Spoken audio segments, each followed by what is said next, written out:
The velvet apple, known locally in the Philippines as Mabolo, is a fruit that often confuses first-time observers. At a glance, it resembles a reddish, softly furred apple, almost like a cross between a mango, a pear, and a peach. Yet this fruit is neither closely related to apples nor peaches. It belongs to the genus Diospyros, the same botanical family as persimmons and ebony wood. What makes the velvet apple unique is not just appearance, it is the multi-sensory experience, its scent, flesh behavior, and its cultural symbolism. The velvet apple tree is native primarily to the Philippines and has historically been treated as a garden tree capable of producing food while acting as a symbol of status. In some old Filipino households, planting a Mabolo tree indicated permanence, belonging, and property continuity. Unlike commercial fruits, the velvet apple was not cultivated for aggressive mass export. Instead, it existed as a local treasure, eaten fresh, gifted between families, shared in communal gatherings. This fruit gets its name due to its soft, suede-like outer surface. When you hold one in your hand, it genuinely feels like fruit wrapped in velvet.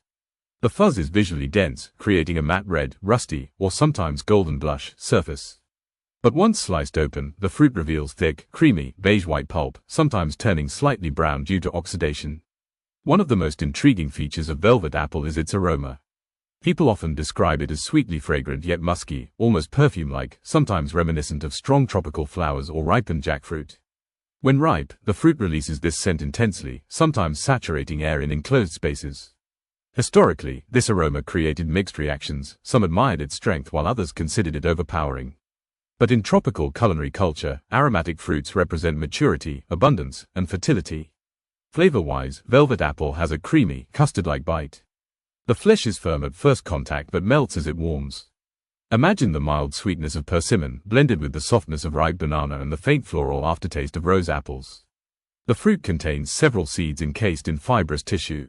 As with most fruits in the genus Diospyros, slight asterine can appear when underripe.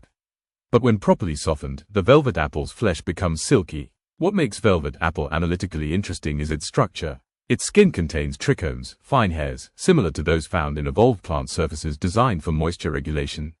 In humid environments, these hairs help slow dehydration. For researchers studying tropical crop resilience, velvet apple stands as a biological case study in adaptive skin morphology.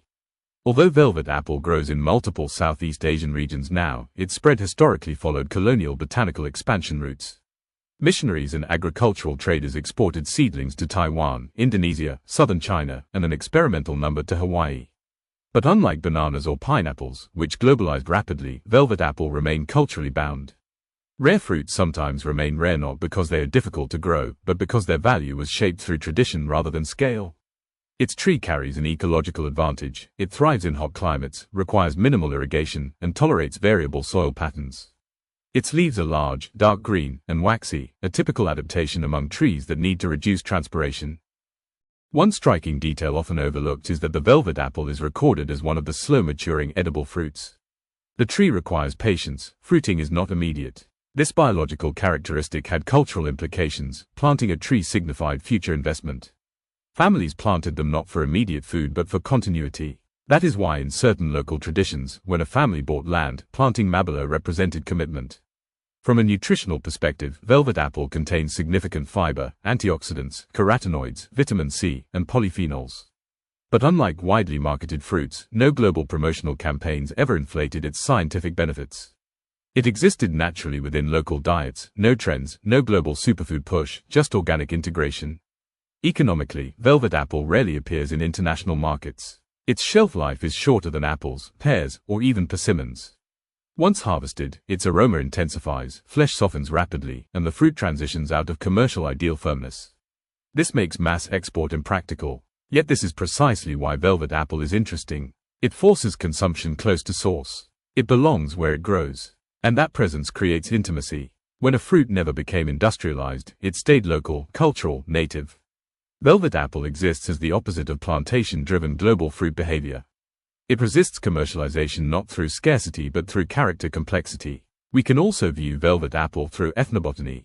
Local folklore attributes symbolic meaning to the fruit. While not mythologized like pomegranates or dates, velvet apple connects to homemaking practices, land identity, and gift-giving rituals.